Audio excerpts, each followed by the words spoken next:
Mereka membukalah bagasi mobil bagian belakang kan. Kemudian Wak George sama Cindy ini melihat ada sekantong sampah yang belum dibuang. Nah mereka yang udah keburu kesal dan udah nggak mau lagi ngecek isi kantong sampah itu, langsung dipegang kantong sampah itu pakai sarung tangan. Hai, wassalamualaikum warahmatullahi wabarakatuh. Terima kasih sudah klik video ini. Oke, jadi di malam minggu ini Nadia akan kembali membahas sebuah kasus kriminal yang berasal dari Orlando, Florida, Amerika Serikat, yang mana pada tahun 2008 lalu warga Amerika sempat digegerkan atas penemuan kerangka bocah perempuan yang berumur sekitar 3 tahun di dalam kantong sampah. Dan peristiwa ini bermula ketika ada laporan seorang nenek ke 911 yang menyatakan bahwa dirinya ini telah kehilangan cucunya selama 31 hari. Dan sebelumnya si nenek ini sempat juga menanyakan keberadaan si cucu melalui ibu kandungnya yang juga merupakan anak dia sendiri. Dan ternyata si ibu ini memang sudah berminggu-minggu nggak ngelihat anaknya, Wak. Akibat anaknya ini katanya sibuk sama pekerjaannya. Dan lebih anehnya lagi, Wak, sebelum menelpon 911, mobil si nenek tersebut yang sudah dipinjamkan ya ke anaknya yang hilang ini menjadi kayak bau gitu. Baunya kayak bau mayat, Wak. Dan nih, Wak, ya, kejadian ini sempat membuat geram warga Amerika. Mungkin juga kalian setelah nanti mendengar ceritanya mengenai hasil persidangan yang menurut mereka rada-rada gantung dan super plot twist, Wak. Lalu kira-kira siapa sih dalang dibalik peristiwa ini? Dan ada apa dengan hasil persidangan yang sampai-sampai membuat warga Amerika ini geram? Kalau kalian penasaran, langsung kita masuk aja ke ceritanya, Wak, ya. Check it out.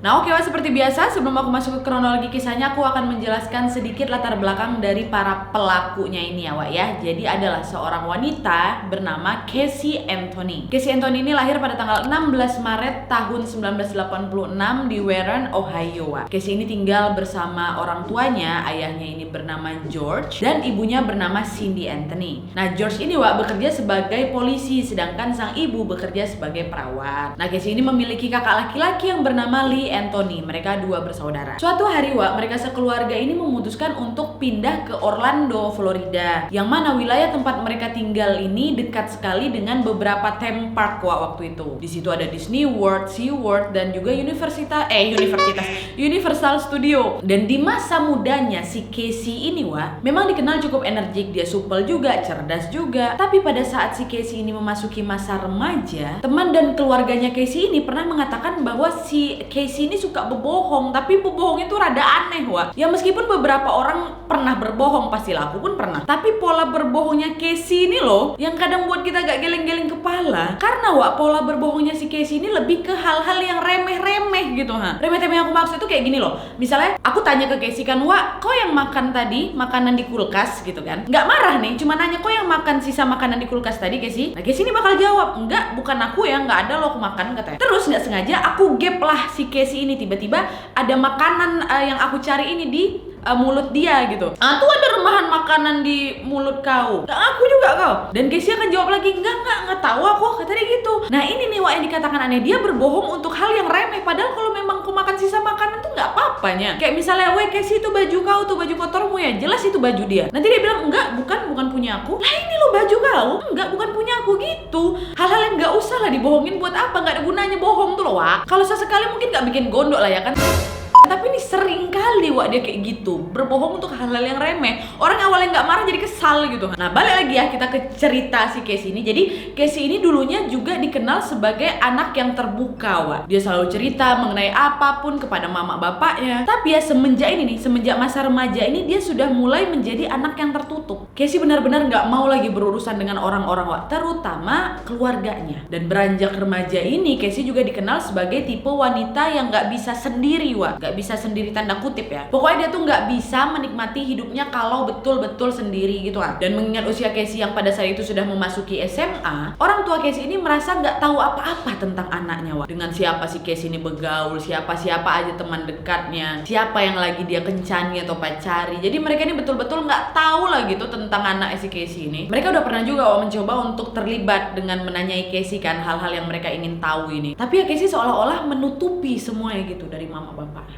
Nah, di tahun-tahun menjelang kelulusan si Casey, orang tua Casey pun ya pengen lah kan mempersiapkan pesta perayaan kelulusan putri satu-satunya nih Mereka ingin mengundang orang-orang terdekat keluarga dan mereka ingin merencanakan sebuah kejutan buat anaknya pada saat lulus nanti. Dan rencananya nanti nih di hari kelulusan si Casey, semua orang akan berkumpul di rumah George sama Cindy. Lalu mereka nanti akan matiin lampu sesaat sebelum si Casey ini pulang ke rumah. Habis itu surprise gitu. Itulah rencana orang tuanya, pengen nyenengin anaknya lah pula ya kan. Tapi sehari sebelum kelulusan si Casey, George sama Cindy ini coba lah kan menanyakan kepada si Casey soal hari kelulusan tersebut. Tapi dia nggak dapat jawaban yang jelas juga dari Casey. Maksudnya orang tuanya bertanya kan, nanti kamu mau ngundang siapa? Ayo kita bikin perayaan apa segala macam. Tapi dia nggak dapat informasi yang jelas dari si Casey. Jam berapa pengumumannya atau nanti siapa-siapa yang mau diundang nggak ada, Bahkan orang tuanya juga sempat nanya, nanti kita rayain di mana? Kamu mau dirayain di mana nih? Perayaan kelulusan kamu jam berapa? Kayak gitu, Tapi nggak ada jawaban juga dari si Casey. Casey jelas nggak antusias, kayak ya udah gitu loh, nggak dapat informasi apa-apa. Nah, George sama Cindy yang merasa gagal mencari informasi dari anaknya, akhirnya nelpon lah ke pihak sekolah kan. Tetapi alangkah terkejutnya mereka setelah pihak sekolah mengatakan bahwa Casey tidak lulus sekolah di tahun kelulusan tersebut. Kaget kan orang tuanya, kenapa Pak dia bisa nggak lulus? Dan pihak sekolah mengatakan hal ini dikarenakan Casey gagal di sebagian besar kelas yang dia ambil.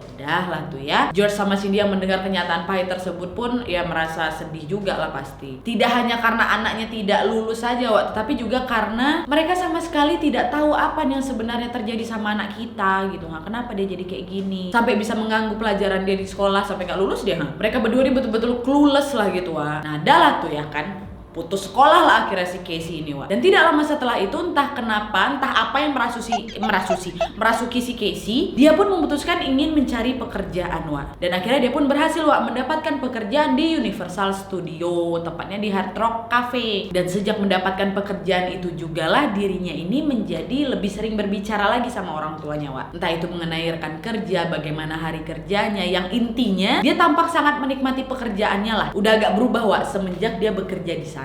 Lalu pada bulan Januari tahun 2005 si Casey ini bertemu dan jatuh cinta kepada seorang pria yang bernama Jesse Grown. So far kalau misalnya dilihat dari kehidupan si Casey pada titik ini, rasanya semua udah baik-baik aja. Dia menikmati pekerjaannya dan dia juga punya pacar ya kan. Jadi intinya happy lah gitu. Tapi di tahun yang sama si Casey yang sudah berusia 19 tahun tiba-tiba hamil. Dia pun waktu itu sempat memberitahu sama kawannya bahwa dia tidak menginginkan bayi ini. Tapi dia ingin anak ini nanti diadopsi aja gitu. Kenapa kayak gitu? Karena dia ini ingin melanjutkan kehidupan tanpa perlu mengkhawatirkan seorang anak. Nah, Casey yang pada saat itu masih tinggal sama orang tuanya memilih untuk tidak mau memberitahu sama mereka mengenai bayi yang lagi dia kandung nih. Nah, baru di saat memasuki usia kandungan ke-7 bulan, baru Casey kasih tahu sama orang tuanya bahwa dia hamil. Hal ini juga dilakukan karena ya perutnya kan nggak mungkin bisa disembunyiin lagi, udah lumayan besar kan 7 bulan. Akhirnya Casey beritahu lah sama si George dan mama Cindy, ibu ayah saya hamil dan rencananya saya akan memberikan anak saya nanti untuk diadopsi, kata gitu. Nah, George sama Cindy yang mendengar rencana si Casey yang marah lah. Enggak ngaco, nggak boleh, anak ini nggak boleh diadopsi, harus kita rawat, kata dia. Udah kok tenang aja, kami pasti akan ngebantu kok ngebesarin anak ini, katanya. Dan ya entah untuk alasan apa George sama Cindy, orang tuanya si Casey ini,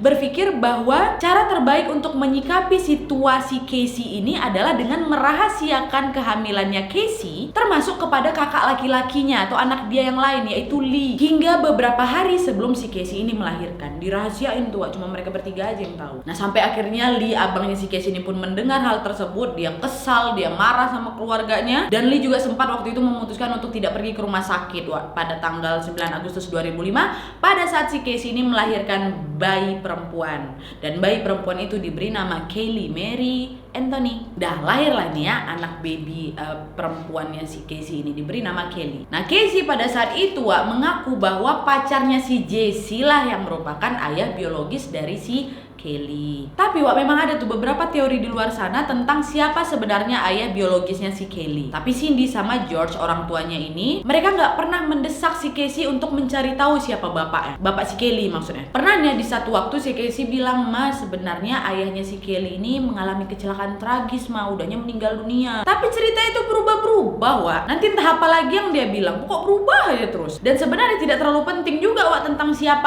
ayahnya untuk kedua orang tuanya si Casey. Casey. Tapi yang menjadi fakta di sini adalah jelas Casey ini berbohong gitu loh. Nah, sampailah akhirnya pada malam tahun baru, JC pacarnya si Casey sekaligus dugaan sementara ayahnya si Kaylee ini meminta si Casey untuk menikah dengannya. Dan Casey yang mendengarkan itu pun langsung senang lah ya kan. Dan dia pun bersedia untuk menjalin keluarga bersama JC. Nah, dah tunanganlah mereka itu kan, Sesaat setelah si Casey ini bertunangan, Casey kemudian meminta bantuan seorang pengasuh bayi bernama Zenny atau Zenaida Fernandez Gonzalez. Nah, George sama Cindy, orang tuanya si Casey ini, sempat menanyakan hal ini sama Casey. Kayak gimana kok bisa ketemu sama si Zenny? Dan Casey menjawab, Zenny ini diperkenalkan sama seorang rekan kerja saya, namanya Jeff. Dan Jeff ini nanti yang akan bayar si Zenny untuk ngawasin Kelly, katanya. Nah, George sama Cindy yang mendengarkan penjelasan si Casey dengan polosnya mempercayai pernyataan anaknya aja,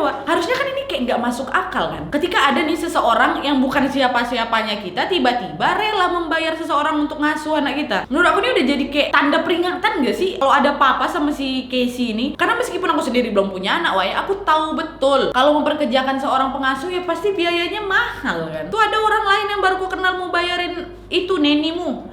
Dan benar aja, pernyataan terakhir dari si Casey inilah yang membuat Kelly tiba-tiba menghilang.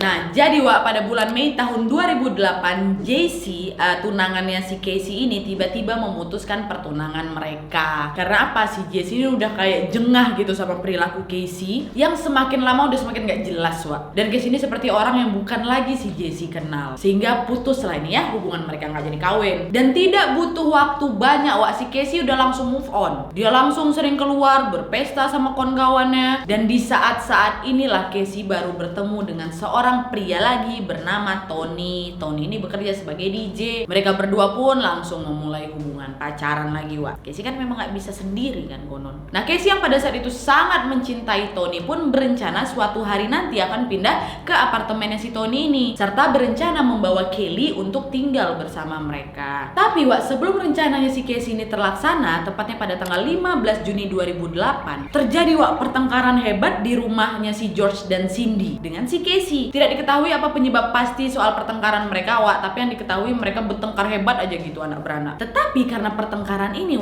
Casey membawa pergi si Kelly ke Tampa, Florida di keesokan paginya dengan alasan bisnis trip. Nah, Casey yang pada saat itu masih penuh dengan amarah, setelah berantem tadi malam itu, dia packing lah semua barang-barang dia kan, seolah-olah dia ini nggak mau balik lagi ke rumahnya. Satu hal yang harus kalian ketahui dari cerita ini adalah bahwa pada tanggal 16 Juni 2008, keesokan harinya setelah mereka bertengkar, itu adalah hari terakhirnya Kaylee, anaknya si Casey ini, terlihat hidup. Nah, balik lagi nih, ya. Jadi kan memang si Casey ini memberitahu keluarganya bahwa dia akan pergi untuk melakukan trip atau bisnis trip ke Tampa, Florida. Tetapi ternyata dia ini pergi ke apartemen si Tony. Dikabarkan kalau ternyata si Casey ini akhirnya tinggal di apartemen pacarnya selama sebulan, Nah, di saat-saat ini, Casey menjadi lebih sering berpesta daripada sebelumnya. Casey malah dikabarkan sering ikut kontes tubuh seksi gitulah di klub-klub lokal. Dan Casey pun selalu memposting foto-fotonya pada saat dia lagi pesta, dia nari-nari di bar di akun media sosialnya. Tapi dari segala alur cerita ini, pertanyaan yang penting sekarang adalah gimana keadaan si Kelly? Kok party-party terus? Si Kelly kok letak di mana? Nah, George sama Cindy pun sempat beberapa kali mencoba untuk menghubungi Casey dan mereka menanyakan kabar cucunya lah pasti. Nah, ketika ditanya di mana si Kelly, si Casey ini selalu punya segudang alasan yang berbeda-beda perihal keberadaan anaknya, Kayak Kelly lagi sama Zenny, pengasuhnya itu. Kelly lagi tidur dan berbagai alasan lainnya, Cindy sama George nggak pernah ngomong sama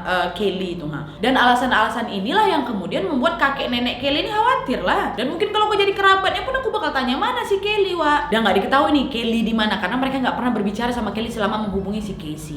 Nah, perihal hilangnya Kelly ini, akhirnya terkuak pada saat mobil George, mobil bapaknya Casey yang dia pinjamkan ke anaknya si Casey, tiba-tiba digerek Wak ke lokasi penampungan kendaraan. Nah, kok bisa ditemukan di tempat penampungan itu, Wak? Jadi memang si Casey ini tipe anak yang dimanjakan memang sama orang tuanya. Dan orang tuanya ini memang sengaja meminjamkan mobil mereka untuk Casey gunakan, supaya kalau misalnya Casey kemana-mana nggak usah pakai transportasi umum lah. Terlebih lagi menurut orang tuanya kan tempat Casey bekerja ini cukup jauh di Tampa tuh, jadi supaya si Casey ini juga nggak telat bekerja gitu. Ditambah lagi Casey punya anak Kelly kan, jadi mobil ini digunakan untuk memudahkan anaknya kemana-mana lah gitu. Nah, suatu hari si Casey ini berkendara Wak ke tempat pencairan cek. Dia berkendara gitu kan dengan keadaan bensin mobilnya yang memang udah minim Wak. Jadi memang betul-betul udah mau habis lah gitu mah. Dan betul aja sesampainya dia di tempat pencairan cek tersebut, mobilnya mogok, udah nggak bisa dihidupkan lagi, habis bensinnya. Dan Casey kemudian berpikir,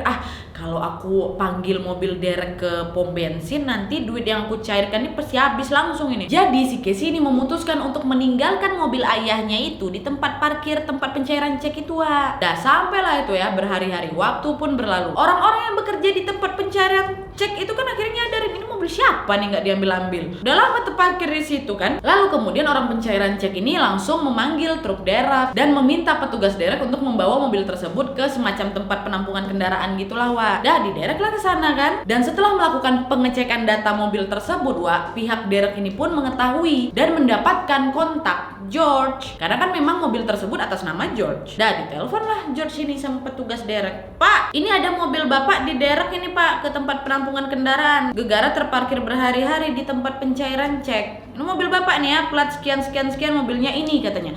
George yang ditelepon sama orang derek tuh, kok bisa di situ mobil aku? Marah dia, Wak, emosi ya kan? Kok bisa-bisanya mobil aku ada di tempat penampungan kendaraan tiba-tiba? Jelas mobil tuh aku titip ke anak aku. Nah, George yang kebingungan sama emosi ini pun langsung lah datang ke lokasi dan langsung membayar denda, Wak, untuk mengeluarkan mobilnya. Dan setelah melakukan pembayaran, Wak, George pun lalu dibawa nih menuju mobilnya yang terparkir di tempat penampungan kendaraan itu kan. Dan pada saat itu George ingin melihat keadaan mobil luar dalam lah, pastikan dicek dulu nih sebelum diangkut keluar. Nah, pada saat pintu mobil itu dibuka, Wak, orang yang bekerja di penampungan kendaraan tadi tuh refleks langsung mengatakan kalau, Pak, mobil bapak bau mayat katanya. Nah, George pada saat itu gak ambil pusing Wak, saking udah emosi kali kan. Dia langsung lah masuk mobil, dibawa pulang tuh mobilnya. Nah, terus sesampainya di rumah, George panggil lah si istrinya kan, si Cindy. Sayang lihat ini mobil kita katanya. Cindy pun langsung datang lah. Dan kemudian betulan Wak, mereka berdua memeriksa keadaan mobil tersebut. Cindy pada saat itu juga ikut kesal dan mereka berdua setuju kalau memang mobil ini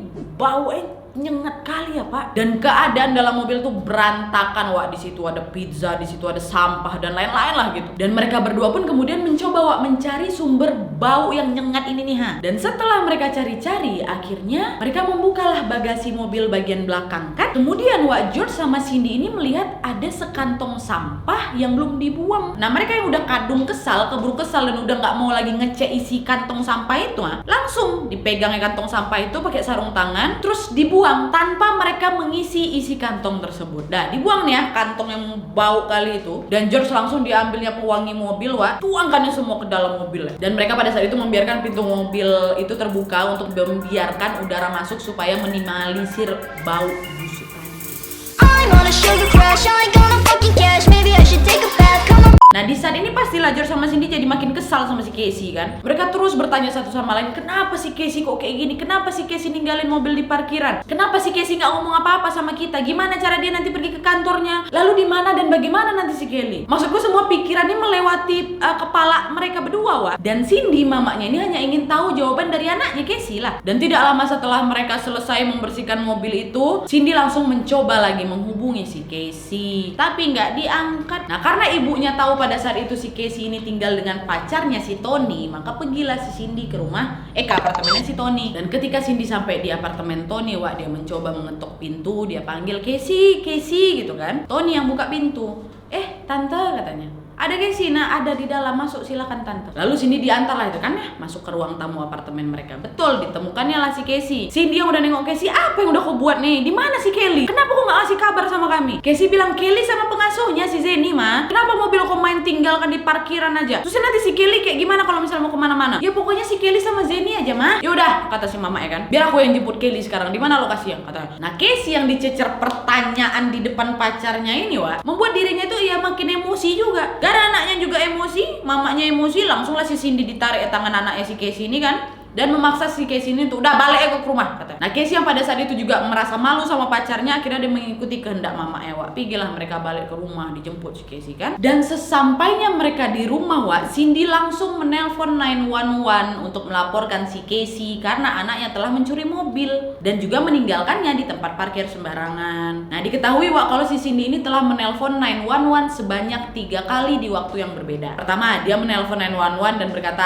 "Aku bersama seseorang di sini. Yang saya butuhkan adalah tangkap orang yang ada di rumah saya." Itu yang pertama. Terus kedua, si Cindy kembali menelpon 911 dan berkata, "Aku ingin membuat laporan orang hilang." Dan laporan ketiga, Wak, Cindy mengatakan, "Aku melaporkan kalau cucuku hilang selama sebulan." Katanya ada 3 panggilan telepon ya. Dan setelah menelpon 911, Wak, si Cindy ini mondar-mandir lah kayak gitu depan rumah kan sambil nunggu polisi datang nih. Nah saat itu juga lah si Cindy mendengar percakapan antara Casey sama kakaknya Silly di ruang tamu. Dimana si Cindy ini mendengar kalau si Casey memberitahu sama Lee abangnya bahwa dia ini bertemu sama si Zenny pengasuhnya itu di sebuah taman untuk mengurus Kelly. Nah pada saat berada di taman itu tiba-tiba Zenny datang di peluknya si Kelly bang, seakan-akan mendorong aku untuk udah kau pergi aja. Dan Zenny mengatakan biar aku yang ngurus Kelly. Nah dari situ nggak dikembalikan lagi bang, kata si Casey ke Lee abangnya. Nah Cindy mendengarkan percakapan kedua anaknya ini Wak, langsung buat panggilan 911 lagi. Cindy udah berpikir nih kalau sekarang udah terjadi penculikan. Dia pikir si Zen yang nyulik si Kelly kan. Dan dia mengatakan kepada operator 911 bahwa dia baru saja mengetahui anaknya cucunya si Kelly diambil sama pengasuhnya dan telah hilang selama sebulan. Wah, ada sesuatu yang sangat gak beres sudah terjadi nih operator. Dan Cindy pun memberitahu kepada polisi bahwa dia telah menemukan mobil putrinya hari ini dan baunya kayak mayat. Ngomong ya Cindy ke operator 911. Nah sewaktu si Cindy ini sedang menelpon 911 itu, Cindy pun memaksa si Casey untuk berbicara dengan operator 911 dan menjelaskan apa yang sebenarnya terjadi.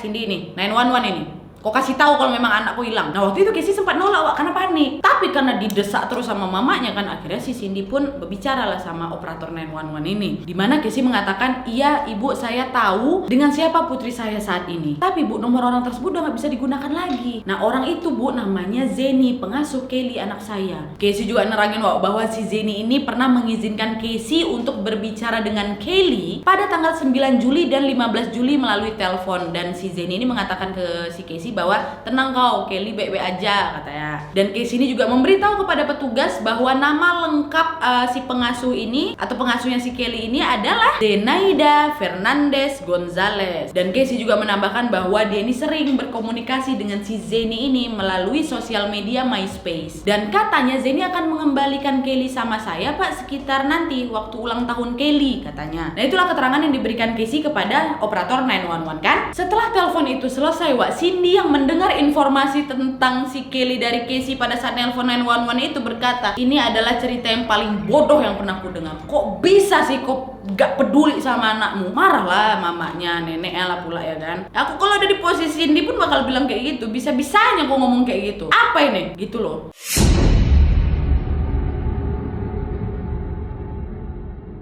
Nah setelah peralibian 911 antara ibu dan anak ini Wak, singkatnya polisi sampailah kan ke rumah mereka. Polisi yang ditelepon berkali-kali sama Cindy tadi tuh datang. Dan kemudian polisi meminta Casey untuk mengantarkan mereka ke tempat terakhir si Casey ini melihat Zenny. Casey pun bersama petugas dibawanya Wak ke sebuah apartemen dan mengidentifikasi apartemen mana yang merupakan apartemennya si Zenny. Casey mengatakan, "Disinilah Pak terakhir kali saya menurunkan putri saya." Dan Casey juga memberikan deskripsi Zenny yang mana katanya umurnya 25 tahun Pak, tingginya sekitar 170 cm, beratnya 63 kilo, rambutnya hitam, giginya rapi. Dan Casey juga menambahkan si Zenny ini Pak, dia adalah rekan kerja saya di Universal Studio. Dia lahir di New York Pak bulan September, terus pindah sekarang ke Florida. Dia darah-darah campuran Pak. Dan dari keterangan si Casey inilah Wak, polisi kemudian betulan pergi kan ke apartemennya si Zenny sesuai dengan petunjuk yang diberikan si Casey. Dan petugas kemudian mencoba mengetuk pintu apartemen itu, tapi nggak ada jawaban. Kemudian mereka mengintip nih ke dalam dari jendela kan, tetapi situasi apartemen tersebut kayak kosong gitu, Wak. Seperti tidak ada orang yang tinggal di sana. Dan karena itulah petugas kemudian pergi ke pemilik apartemen Zeni ini, dan mereka bertanya kan mengenai siapa Pak yang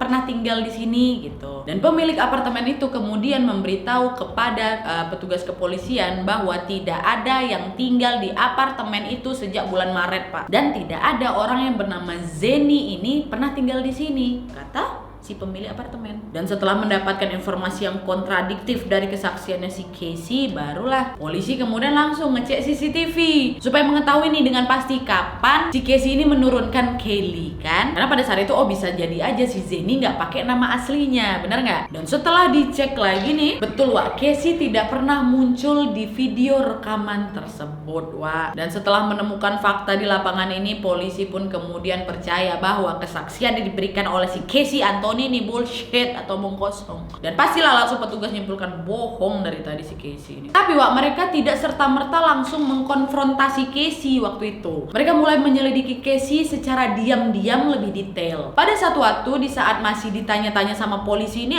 tentang di mana Casey bekerja, Casey kasih tahu lah sama polisi, "Iya Pak, saya bekerja di Universal Studio," katanya. Namun pernyataan si Casey ini justru sudah ditelusuri sebelumnya sama polisi, Wak, bahwa sebenarnya si Casey ini udah nggak bekerja di Universal Studio lagi. Dia hanya pernah kerja di sana aja kan. Lalu setelahnya kan petugas ini sengaja Wak dibawanya Casey ke Universal Studio dan meminta si Casey ini untuk mengantarkan mereka ke bosnya. Betul aja Wak, si Casey masuk kan ke Universal Studio bertindak seolah-olah dia betulan masih kerja di sana. Casey kemudian masuk tuh kan, berjalan lewatin keamanan untuk masuk ke pintu-pintu karyawan. Mungkin karena memang satpam sebelumnya kenal sama dia lah gitu kan. Dan setelah berjalan-jalan yang dibawa polisi di belakang ini berkeliling dari ruangan satu ke ruangan berikutnya. Kemudian si Casey berhenti. Dah, dibalikkannya badannya ke polisi, terus dia bilang sama polisi, "Saya udah gak kerja di sini, Pak."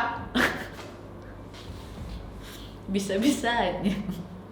Kocak ya, polisi di prank sama dia. Padahal polisi juga udah tahu sih. Polisi cuma mau lihat nih sampai mana kok bisa bohongin kami gitu loh. Nah, karena ketahuan udah berbohong ini, Wak, Casey pun akhirnya ditangkap di tanggal 16 Julinya. Dan dia dituduh sudah mengabaikan seorang anak, menghalangi keadilan, dan juga sudah memberikan pernyataan palsu. Dan sewaktu si Casey ditangkap, Wak, Cindy, mamanya ini duduklah bersama polisi kan. Dan dia menjelaskan kepada polisi tentang kejadian mobil yang mereka ambil di tempat penampungan kendaraan tuh. Mulai dari mengenai mendapatkan mobil itu kembali, adanya sampah di bagasi, dan sekotak pizza yang berisi belatung. Tetapi pada penjelasannya kali ini, Wak, si Cindy tidak menyebutkan bahwa bau mobilnya kayak bau mayat, kayak seperti apa yang dilaporkan di 911 sebelumnya. Si Cindy ini malah mencoba menegaskan bahwa bau itu adalah bau pizza yang sudah membusuk. Nah, para detektif di sana pun mencoba meyakinkan Cindy kan, kayak apa Bu bau itu gitu kan. Karena memang Wak sudah terekam sebelumnya di rekaman 911 bahwa Cindy mengatakan bau tersebut kayak bau mayat. Tapi kenapa sekarang kok bilang bau itu kayak bau pizza lah gitu kan. Petugas kemudian mendesak si Cindy lagi Wak dengan pertanyaan, "Kamu yakin? Kamu yakin?" gitu. Dan Cindy pun berusaha seperti ingin menarik pernyataan sebelumnya dan menjawab,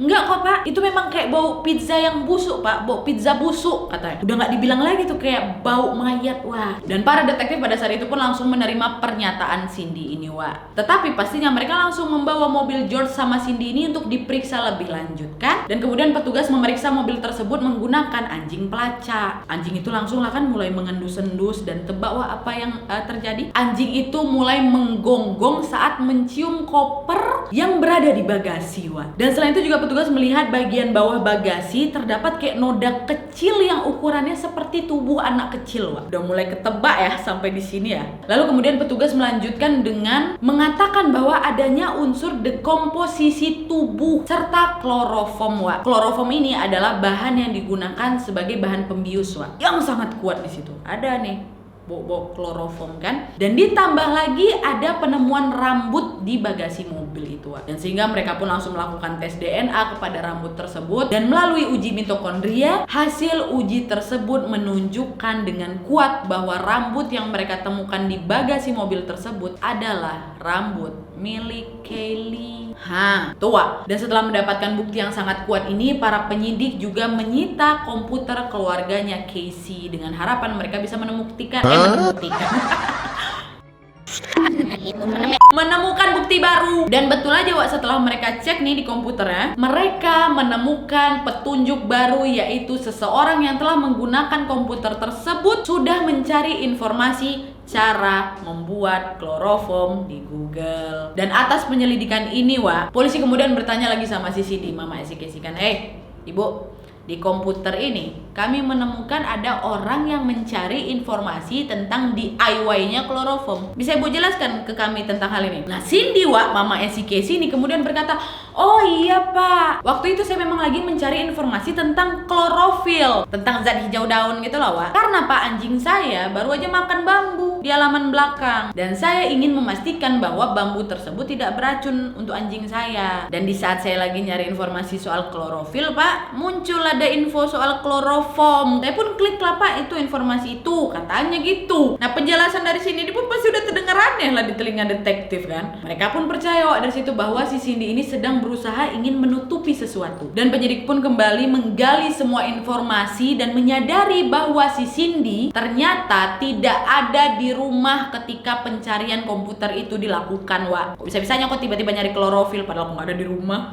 Dan terbukti juga bahwa Casey adalah satu-satunya tersangka ketika pencarian informasi itu dilakukan, bukan Cindy Wak. Nah jadi kenapa nih si Cindy berusaha keras untuk menutupi Casey? Ya pastilah mungkin gara-gara anaknya, ya kan, dia mama si Casey mencoba ingin membela anaknya lah gitu. Dan mungkin juga si Cindy pada saat itu tidak ingin membiarkan anaknya ditahan lebih lama, karena pada saat itu memang selama penyelidikan si Casey udah di tahanan polisi Wak. Udah lah tuh ya, selesailah Cindy ini diinterogasi oleh polisi. Dan tidak lama setelahnya Wak, Cindy pergi ke penjara nih untuk mengunjungi Casey anaknya. Dan saat itu si Cindy bertanya sama anaknya kan, seperti apa penampilan Zeni? Nah, apa kamu punya fotonya? Nanti kalau misalnya polisi datangin aku terus meminta aku untuk memilih dari sekian foto itu, aku gimana bisa mengidentifikasi si Zeni, pengasuhnya ini loh. Dan Cindy juga menambahkan, polisi bilang sama kalau bahkan kamu sendiri nggak bisa nunjuk yang mana si Zeni dari semua kumpulan foto yang mereka berikan. Kenapa? Karena memang Wak, sebelum dilakukan penahanan terhadap si Casey, seorang petugas telah menunjukkan nih beberapa foto kepada si Casey mengenai seseorang wanita yang bernama si Zeni itu loh, Zenaida Gonzalez, yang sekiranya mirip dengan keterangan yang dikasih tahu sama si Casey kan dari ciri-cirinya. Tapi si Casey tidak dapat mengenali siapa si Zenaida Gonzalez itu. Nah tapi Wak, yang Casey tidak tahu pada saat itu bahwa ternyata nama Zenaida Gonzalez itu memang ternyata ada di dunia nyata. Tapi jelas Zeni ini bukan pengasuhnya si Kelly. Tapi ternyata polisi menghadirkan nama Zenaida Gonzalez yang asli itu di hadapan si Casey. Mana nih yang kira-kira harusnya kalau memang betul si Zeni itu ada, Zeni yang dikenal oleh si Casey ada, dia tunjuklah ini pak gitu kan. Tapi pada saat itu nggak ada pak di sini, padahal namanya sama, Zenaida Gonzalez.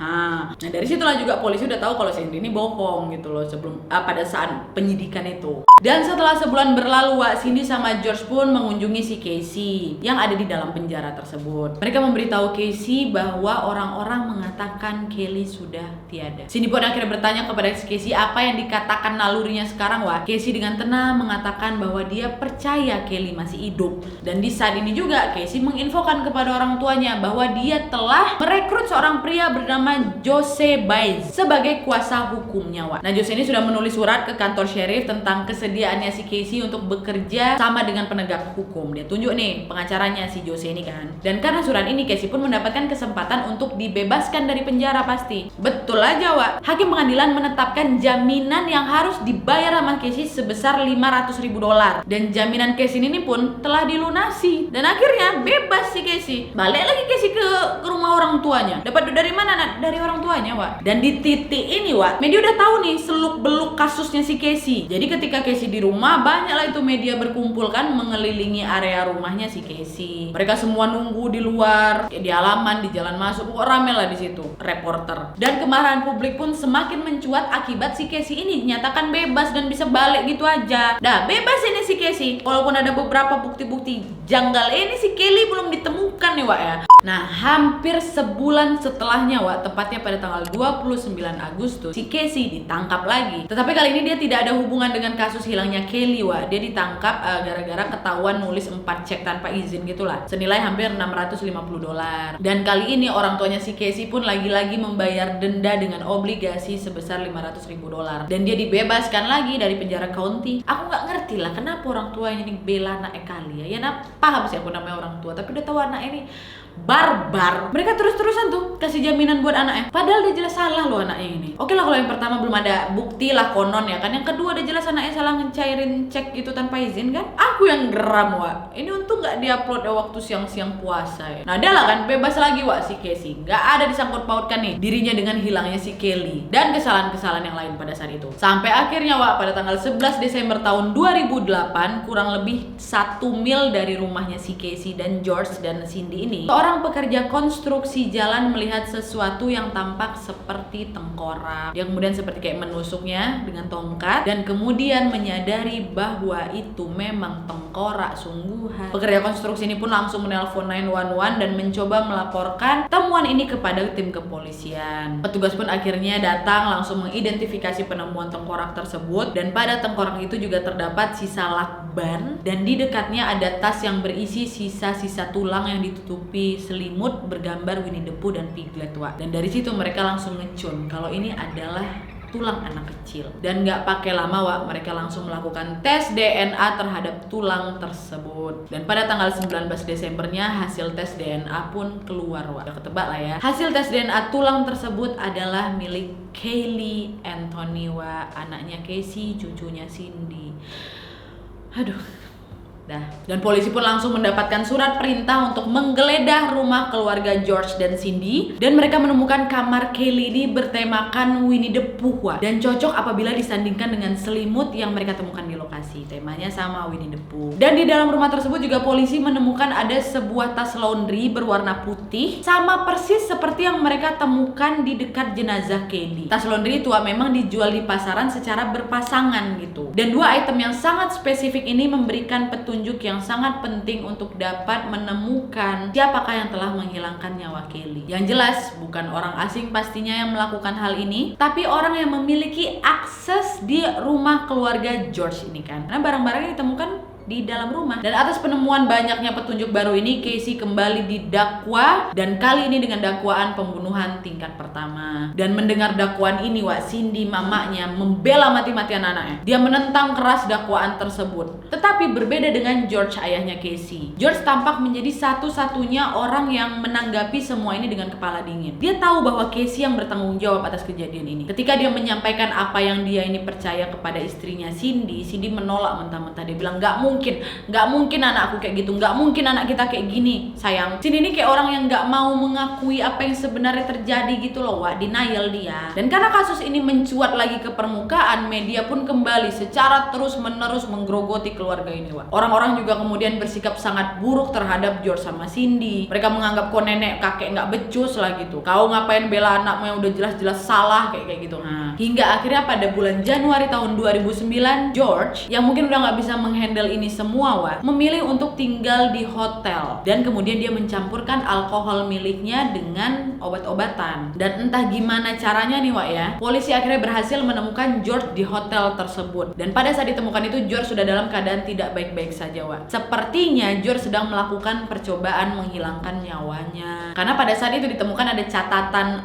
bunuh diri gitulah, Wak, yang ditulis di selembar kertas dengan tulisan Kelly, aku akan datang. Dan dari sini kita bisa lihat George tampaknya memang yang paling sulit menerima keadaan, Wak. Dan dia betul-betul merasa sedih sampai pada titik dimana dia ini ingin mengakhiri hidupnya. Tapi syukurnya George masih bisa diselamatkan oleh tim kepolisian. Nah terus, Wak, 2 tahun setelah kejadian ditemukannya George di kamar hotel, pada tanggal 24 Mei 2011 sidangnya Casey ini pun resmi dimulai, Wak. George dan Cindy yang biasanya tidak diizinkan masuk ke ruang sidang karena kan secara teknis mereka ini saksi kan. Nah kali ini mereka diizinkan untuk hadir, Wak, karena mereka ini adalah kakek dan nenek korban. Mereka diizinkan berada di sana jika berjanji untuk tidak menunjukkan emosi. Kakek dan nenek korban, ibu dan ayah terdakwa. Nah, selama persidangan, tim pengacara yang membela Kelly sang korban berkata bahwa Casey ini intinya udah jelas berbohong selama penyelidikan. Tidak ada pengasuh anak, dia tidak ada pekerjaan di Universal Studio. Jelas dia sedang mencoba menutupi sesuatu. Pihak Casey nggak mau kalah juga. Dan pastinya Casey masih dengan egoisnya itulah. Dia pun tiba-tiba memberikan kesaksian, wah apa nih, anak nggak tahu diri. Dia bilang, Kak, pada saat saya berusia 8 tahun, ayah saya ini suka menganiaya saya. Dan karena dia, saya mulai belajar berbohong dari usia muda, Pak. George, ayahnya yang ada di sana, mendengar pernyataan yang keluar dari anak yang selama ini dia bela, langsung ambil sikap dan berkata, apa yang dia katakan, saya menganiaya dia, itu bohong. Kalian boleh tanya ke Cindy, Kelly, silakan tanya. Saya nggak pernah nyiksa anak-anak saya. George pun menambahkan pada saat itu, kau Casey, kau tuh adalah ibu yang tidak bertanggung jawab. Karena sedari sebelum Kelly lahir aja kau sudah tidak menginginkan anak itu. Orang mau diadopsi kok, dia bilang sama bapaknya. Dan pada saat itu George juga menambahkan, Casey tidak pernah pergi ke dokter kandungan sampai dia usia 7 bulan. Dia tidak peduli dengan anak itu dari anak itu belum lahir. Bisa kan kalian bayangkan gimana perasaan si George pada saat itu? Dia bela mati-matian anaknya, dia kehilangan cucunya, bahkan mencoba yang ingin mengakhiri hidupnya gitu loh. Tiba-tiba di persidangan dia disalahin gitu sama anak ini belain. Salah nggak sih? Gimana sama Amerika nggak geram, Wak? Gue ya geram. Lanjut. Dan kemudian pengacara penuntut kembali memberikan teori bahwa Casey Anthony ini sudah membunuh putrinya dengan menggunakan kloroform hingga si Kelly ini pingsan. Dan kemudian si Casey ini menutup mulut dan hidungnya Kelly menggunakan lakban supaya bisa memblokir area pernafasan Kelly. Casey lalu membungkus Kelly dengan selimut dan kemudian memasukkan tubuhnya ke dalam bagasi mobilnya. Lalu Casey kemudian pergi ke tempat pacarnya di hari-hari berikutnya. Maka itulah kelihatan dia party dan segala macam. Dan kemudian di keesokan harinya baru dia bawa tubuhnya si Kelly ini ke hutan menggunakan kantong sampah. Dan teori ini langsung dilawan pastinya oleh pengacara Casey, karena menurut teorinya dia kembali lagi nyalahin ayahnya Casey, di mana dia mengatakan bahwa pada hari itu George sudah menemukan Kelly tenggelam di kolam dan berteriak sama Casey, lihat apa yang udah kamu lakukan, kamu ibu yang tidak bertanggung jawab, kamu ibu yang tidak bisa menjaga anak-anakmu. Kalau ibumu tahu atau Cindy tahu, kamu pasti tidak akan bisa dimaafkan. Itu katanya. Dan kemudian George lah yang membantu si Casey membuang mayatnya dan membungkus Kelly dengan plastik seperti yang disampaikan teori penuntut. Wah, gila. Muter-muter lagi nih. Baru-baru lagi teori-teorinya, plot twist nggak sih? Dan tak dari mana teori ini datang, Wak ya? Ada pula informasi yang jelas, tapi pokoknya memang kayak dicampur aduk gitulah teori-teorinya. Dan persidangan Casey Anthony ini pun memang menjadi persidangan yang paling ganjal untuk masyarakat, Wak. Sampai akhirnya mereka tidak melihat fakta lagi. Dan 2 bulan setelah masa sidang pada tanggal 5 Juli, Wak, setelah sekitar 10 jam bermusyawarah, juri kembali lagi ke ruang sidang dan mereka memberikan jawaban mereka. Banyak pasti dari kalian berpikir, nah mati kok diputuskan bersalah kan kok. Casey pasti bersalah nih, Wak. Casey pasti bersalah. Tapi ternyata, Wak, Casey Anthony dinyatakan tidak bersalah. Gak bersalah. Juri memutuskan dia tidak bersalah. Casey hanya dihukum atas 4 tuduhan pelanggaran ringan, Wak, karena sudah memberikan informasi palsu kepada petugas penegak hukum. Dan Hakim Perry pada saat itu menghukum Casey 1 tahun penjara di penjara county dengan denda $1.000 aja. Dinyatakan tidak bersalah. Penjara gara-gara bukan si Kelly, gara-gara kasus lain. Dah, apa nggak geram Amerika? Geram nggak kalian dengerin? Dan akhirnya Casey pun dinyatakan bebas dari penjara pada tanggal 17 Juli tahun 2011. Wah, ya udah, ginilah akhir cerita ya. Salah nggak kalian? Oke, Wak, jadi itu ya putusan pengadilannya. Casey dinyatakan tidak bersalah meski banyak kali bukti-bukti yang menyudutkan Casey. Pada satu titik, Wak, ternyata si Cindy, mamanya ini, sempat memberikan testimoni bahwa si Kelly ini meninggal akibat tidak sengaja tenggelam di kolam sesaat si Casey mengawasinya. Nah, dari pernyataan ini entah kenapa pernyataan itu baru mencuat dari mulutnya Cindy setelah itu, Wak. Sedangkan nanti teori ayahnya, dia menyebutkan kalau si Casey memberi Kelly Xanax, obat tidur, kemudian dititipkannya ke Zeni untuk bisa mengawasi si Kelly. Nah, terus orang tuanya si Casey ini percaya kalau pengasuh si Zeni itu memang betul-betul ada, tapi bukan Zeni yang aslinya itu, Wak ya. Zeni yang di imajinasi si Casey ini ada sebenarnya kok gitu. Dan pada tahun 2017, Wak, terungkap bahwa 48 jam sebelum si Casey ini ditangkap, riwayat internet mereka ternyata sudah dihapus. Dan juga pada tahun 2017, Casey ini sempat melakukan wawancara dan mengatakan bahwa dia ingat sekali pada waktu itu Kelly itu bangun, terus dia mengucapkan selamat tinggal sama saya. Terus pada saat si Casey bangun, Kelly udah nggak ada gitu. Dan Casey kemudian mengatakan bahwa terakhir kali saya ngelihat si Kelly pada saat dia ini lagi sama kakeknya George. Dan abis itu saya udah nggak tahu lagi tuh Kelly kemana. Emang banyak versi, Wak. Ini tahun 2017 jadi wawancara. Ini juga ininya. Ini juga ininya. Ini juga pengakuan barunya si Casey. Jelas lah dia dihujat sama satu Amerika kan. Dan dari wawancara ini dia juga bilang, saya nggak peduli Saya nggak peduli sama omongan orang. Saya juga nggak pernah mikir soal mereka gitu. Ya iya sih, memang kau tuh nggak usah peduli apa kata orang, tapi nggak juga lah kok sedenial ini, giling. Oke Wak, jadi itu tadi kisahnya. Gimana menurut kalian? Kesal nggak kalian lihat kasus ini Wak? Sama. Kalau aku secara pribadi Wak ya memang agak setuju sih sama teori publik bahwa si Casey ini yang udah menghilangkan nyawanya Kelly. Karena kan bukti udah kuat kali ngarah ke Casey kan. Ditambah lagi pernyataan Casey yang sering berubah-ubah tuh. Tapi menurut kalian gimana lah? Aku udah nggak bisa lagi komen soal si Casey ini. Langsung aja tulis pendapat kalian di kolom komentar di bawah Wak ya. Oke Wak, jadi sekian dulu videonya. Terima kasih yang sudah menonton. Kalau kalian suka video ini, klik like-nya. Jangan lupa komen di bawah untuk ide dan saran-saran untuk video selanjutnya. Jangan lupa nyalain notifikasinya supaya kalian tahu kalau aku upload video baru. And as always, jangan lupa untuk klik tombol subscribe supaya kalian sama-sama tahu informasi menarik dan menegangkan dari channel aku. See you next video, Wak. Bye.